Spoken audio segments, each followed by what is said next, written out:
Jared, what's up, man? What you up to there? You're on the just about to pull into the house. Hey, well, that's awesome, man. I heard that during the parlance of our times here, that you've taken on a new role as a teacher, as a homeschool teacher. How's that going for you? Oh, absolutely. Yeah, my wife and I have been crushing homeschool. The kids just had their last day yesterday, so it worked out well. But all this thing has done is allowed me to have all my chores get done. We got down trees at our property. I'm actually just coming. Man, okay. It's a pleasure to have you here, Jared, because we're here in Kansas City, where you spent the first 4 years of your career here in good old KC. Absolutely. And forgive me for not being on there yesterday. I was washing my wife's car with the kids, and I left my phone inside, and I just forgot. I wish I had a good excuse. I don't have one. No, we're going to let that one slide, Jared. Anytime that you're taking care of the wife's car, we're not going to hold you to that, man. But, taking it back to your time here in KC, man, you come here, you're a 4th-round pick, you're from Idaho State, you come in here, and immediately you're making an impact defensively. Just take us through that. You come in here, Dick Vermeil's the coach, prolific offense, but you come in here and immediately shine, man, and you become part of the city so quickly. Just take us back to that, the beginning of that. Yeah, I mean, it was great. I mean, I got blessed with throughout my entire football career since I was little. I've had phenomenal coaches and teammates and staff. So I think, then just coming from a small school, obviously going in the 4th round, I was already had a chip on my shoulder about that, just because everybody naysayer says you can't do something because you come from a smaller school. And I just knew when I came in, I wanted to start. I've always been very self-motivated. Like I said, I had great coaches, great teachers. I mean, when you come into a locker room, I think now it's crazy to look back at that team. There's 1, 2, 3. I think there's 3 or 4 Hall of Famers on that team. Will Schiller, Willie Rofe, Tony. I think that's 3 right there. Yeah. It's been that was absolutely insane. And so when you have that kind of tutelage, it's hard not to have a successful career. And then you have a coaching staff like Dick Vermeil, who's a Hall of Famer in his own right, that push you and drive you. And honestly, one of the earliest coaches I had, Bob Kramelowitz, God rest his soul, was a phenomenal, D-line coach. But Frank Gantz Jr., our special teams coach, is the one that used to get on me about being in meetings early and being out on the practice field early. And, Tony was always out 15, 20 minutes early catching balls. And so, when you got a guy like Tony Gonzalez setting an example and, who's the best, or was arguably the best all the time, doing things the right way, you can't help. And being the type of guy that I am, I always want to be the best at whatever I do. You can't help but follow that lead and succeed. And then the city was just my type of city, I grew up in California. I grew up on a horse ranch, but most of my entire career was spent in the Midwest, So having those experiences in Kansas City, man, it just drove me. It led me to be able to keep improving, keep grinding. And like I said, the city was an easy place to fall in love with. Well, Jared, we recently lost the great Gunther Cunningham. What role did he have with you coming in with the Kansas City Chiefs? Oh, huge, too. I mean, the Gun, I love Gun. Gun was an honorary SOB, but I did love him. Again, he's just a guy that pushes you.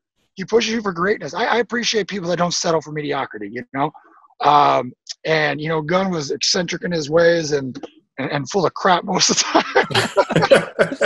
But I love that man, and I would have run through a brick wall for him because that's who he was, and he stayed true to who he was, and right, telling you you're no good because he wanted to push you to be better, comparing you to other guys, but still complimenting you in the same way. It was a unique coaching style that I really did like and respected, and he found a way to get the best out of his players. And again, I enjoyed that fire. I enjoyed the way he pushed me to be great, and always basically I was always second fiddle to Derek Thomas. Who isn't?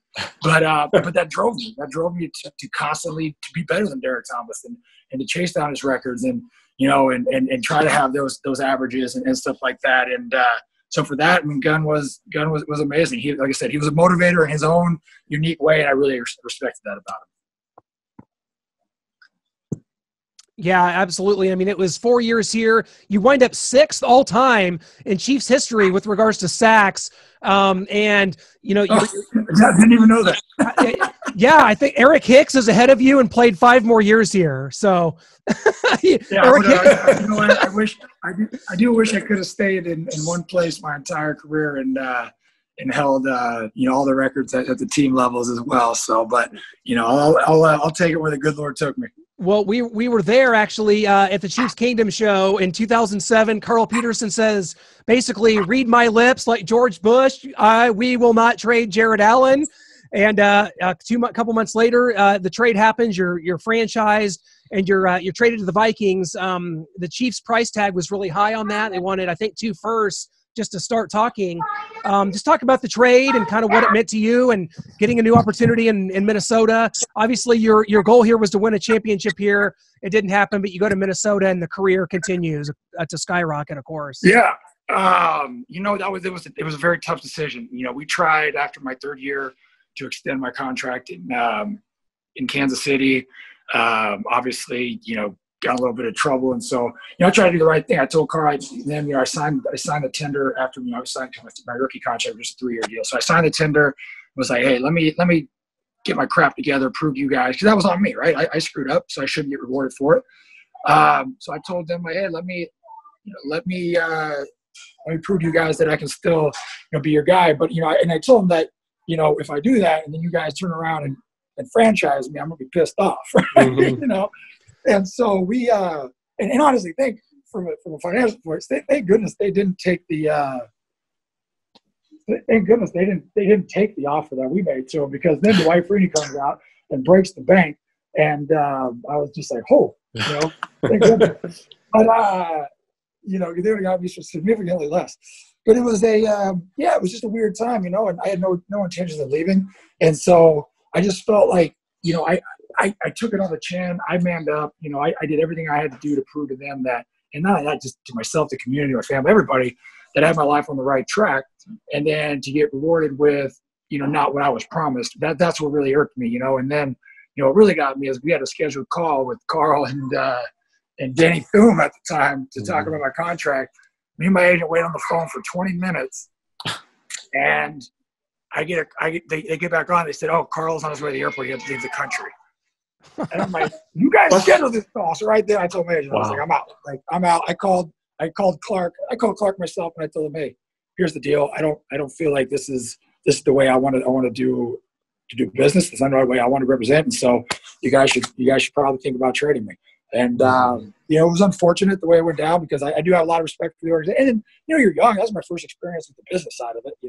Yeah. So you do take it personal, because you're still coming from the college ranks where you're a meat stick and you're playing for team spirit and rivalries and that kind of stuff. Yeah.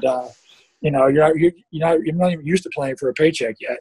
And so it was just one of those deals where again, I think then the Vikings stepped up and were able to make obviously that deal happen, and that was an amazing situation. So I've been blessed where I've been able to continue my career.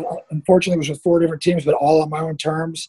But like I said, it was a tough one of those tough decisions that went down, and obviously the Chiefs got a lot of great picks for it. But it would have been nice to be number 1 on the Chiefs all-time sack list for sure. But it's unfortunate. I mean, it's a great city. I view my career as obviously Kansas City, Minnesota, where I spent the bulk of it, and I got no complaints either way. I love both those communities. Both those franchises are storied. I was tickled to see KC win a Super Bowl finally. Unfortunately, we didn't get to do it, but you know what? To see that the community deserves that. I mean, that is such a football community. They deserve it. Well, Jared, we recently actually got a chance to have Tamba Hali on the show, and he said he was sad to see you go when he got traded. He had so much more to learn from you. So what do you remember from your time with Tamba Hali? Tamba was great, man. Tamba came in and, he pushed me too, obviously. He comes in and, obviously, Eric Hicks was a dear friend of mine. And so it sucks when you see a younger guy come in and start to take the dominant role over a vet that you learn so much from. But Tamba was unique, man. Tamba could go inside, outside, and that dude worked. And that's what I always respected. I respect people who work. And not to say that, I was young too, so it's not like I was teaching him so much, kind of teaching him the ropes a little bit, because he was coming from playing inside a lot at Penn State, 3 technique and outside. to a guy that just worked his butt off. And I really respected that about him. And, I mean, that dude would be out wrestling with Timmy Crumry 30 minutes before practices, dripping sweat. And you could find him in the booth. You know, that's what I loved about him. He was just him. So I respect that a lot. And, you know, I was really happy to see him. You know, I think that move to outside linebacker was a huge deal for his career. You know what I mean? I think that fit his style more of being able to. So he was so versatile and athletic and strong that, you know, for me, I'm lengthy, right? I'm lengthy and rangy, so I need that leverage coming out of a 3-point to work on people. And you know, to see him have have a great career and be what the Chiefs needed him to be was great. Well, you're going to be eligible for the Hall of Fame, of course, here in 2021. I know you've talked about it before, but 136 sacks, 12th all-time in sacks. I know that it's probably not in the forefront of your mind, especially during the craziness. We don't even know if there'll be football in 2020. So, what Hall of Fame 2020 first ballot? I know that that's not the most important thing to you, but the numbers are there and the resume's there, man. So we got to get you in. Man, it would be an absolute blessing. I mean, even if I'm an asterisk in Peyton Manning's class, I'm cool with it. You know, that could be worse. I'm not unrealistic too. It's like, although it's like one of those things I should have retired a year before or played one more because, you know, you got Woodson, you know, Manning, you got Megatron. I mean, who knows who the holdovers are going to be from the previous year. Yeah. So, you know, I again, just to be in that conversation is amazing. It's the single highest, greatest individual honor you could ever have, right? I'd be a fool to say I wouldn't be. I'm not thinking about it, and wouldn't be honored. But the way I view my career is I've always played for the respect of those who played before me and the respect of those I played against. And I think I've accomplished that. You know, I've been fortunate to become friends and talk to a lot of these, you know, players from the past that I admire. Looking at, you know, Jack Youngblood, he was able to introduce me at a D Lineman of the Year award one time, and we've exchanged emails. And for him to tell me I was playing it the right way, to you know, have a relationship with Neil Smith like I did when I was in Kansas City, or you know, be able to talk to Johnny Randall and some of the old guys, Joe Jackson from Kansas City, and you know, all those greats up there, Alan Page and Jim Marshall, like, to be able to have those conversations with those guys, and then, you know, now that I'm done, to see guys I played against, we share war stories, and you talk about this, that, and the other, and to know the respect you had. That, you know, when I showed up, people knew that they were in for a hard day. Whether you beat me or I beat you, we're gonna get after it. So I think that, you know, that for me is how I wanted to play my career. So yeah, I mean, the Hall of Fame is a cherry on top, right? And that wasn't always my goal. I never set out to place. As I got higher in the rankings, obviously, you know, I wanted 150 sacks. I blew my L5 out my last 2 years, so that was fun playing with that. So I mean, you know, unfortunately, I didn't get to 100, 150. But you know, if the writers and, you know, the voters think that I did enough to get in, man, it would be an absolute blessing that obviously I'd cherish my entire life. And it's something that, you know, I think, again, it's just to be in that conversation is already humbling, and to have played with so many that are in that, you know, in the hall now is super humbling. And so yeah, I think it's just one of those deals where, you know, God willing, it'll work out, and if and when it does, it'll be one of the happiest days, and it'll be one of those things where you look back and you just remember all the people that helped you get there. And if Brett Favre hadn't laid down for Michael Strahan, you'd have another record. Oh, you know what? Go back and watch the Green Bay game where, you know, Aaron muffs the ball, and then I'm on Newhouse. I push him into him, he drops the ball, he picks it back up, and I sack him. They give me the sack in the game, and on Wednesday they change it to a muff, which it becomes a team sack, and they took the sack away from me, and that was my 25th sack on the year. Oh, now, that is brutal. Yeah, it sucks. Yeah, I still when I see Aaron now, we laugh about it. He's like, I still can't believe they took that from you. I'm like, I know. So, but then again, I can also say if I didn't slip and fall when I was one-on-one with the tight end in the Chicago game, I could have just had it there too. Oh, such is life, man. Let's talk a little bit about curling, because you, someone bet you that you could not become an Olympian. Yeah, curling team right there. And here we go, because I think Mark Bulger, Keith Bullock, Michael Roos, you guys have formed a curling team. And what kind of level of competition have you guys gone up against? And I know the Olympics are canceled this year, so we're gonna have to push this forward to maybe another year into the next Winter Olympics, and maybe we can get you guys in. What's going on with that? Yeah, I mean, right now, I guess we're in a holding pattern, right? We played John Schuster, we played national champs. And believe it or not, last year, 2 years ago, I guess, I was an alternate on the silver medal national championship team, and I played like 8 innings in there. So I got work in, and I have a silver medal. I'm a silver medalist at the nationals in curling. Well, yeah, we have our team, and Jason Smith is our skip. He was a 2010 Olympian, and we've just been trying to get better and get some permanent ice. Mark's building a curling facility up here. We're trying to just do what we can. Obviously, right now everything is kind of stalled out, so we don't know the immediate plan for the future. But when we get back at it, we're gonna get back at it hard. And but yeah, we've played everybody. Curling tour is great. You sign up, you pay your entry fee, and you go curl against the Olympic gold medalists. It's awesome. Well, Jared, go back to your time here with the Vikings. You played with Adrian Peterson, Brett Favre. We talked about Gunther Cunningham earlier. Your defensive coordinator there is Leslie Frazier. And what can you tell us about a guy who's now here in Kansas City? The running backs coach at the time with you and the Vikings was Eric Bieniemy. EB was awesome. And that's another guy. You know what? He's another guy like Gunther, who is just he is just on you, and in such a great way. Obviously, he wasn't on me because he wasn't my position coach, but he demanded excellence, and I respect that. And he's one of those coaches now that it's one of those. Why do you need to get credit for what you're supposed to do? You're getting paid to be great. I'm going to coach you on what you're doing wrong. But EB, man, I love that dude's passion for the game. What a solid dude. And it was great to see him have success there in Kansas City, and just overall, he's awesome. That whole staff, like Childress, I still talk to Childress. Man, I love that whole staff I came into in Minnesota. I love him. Leslie Frazier, so glad he's back. D coordinator up in Buffalo with Sean McDermott, who was my D coordinator in Carolina, who's two amazing human beings. Leslie Frazier was such a huge impact on my life. Him and Herm both. So like I said, I've been so blessed to be surrounded by the types of people. And but EB, yeah, that dude is a character. I love him. He is intense, and he demands greatness, and I love people like that. Obviously, you played with Brett Favre for 2 years, 2009 and 2010. What you guys get to the NFC Championship game in 2009, and you're right on the verge, man, and the Saints go on to win the Super Bowl. But that's that benchmark. You wind up playing in a Super Bowl though with Carolina. What was that like? Kind of getting close with Minnesota, the place that you spent the most time in, and then at the end of your career, you're there with the Carolina Panthers. Cam Newton don't want to jump on the ball and cover it, so didn't win that game, but still, getting to play one in the latter part of your career. Yeah, it was cool, man. I played Super Bowl 50 in my hometown, Santa Clara area. Friends and family. It was great, but there's nothing like when you're in your prime in Minnesota. That was the team, right? 2009. I still feel that 4th and 1. That was a fumble. There's no dang way he got that first down, but we can debate that all day long. And we go in. There's no doubt about it.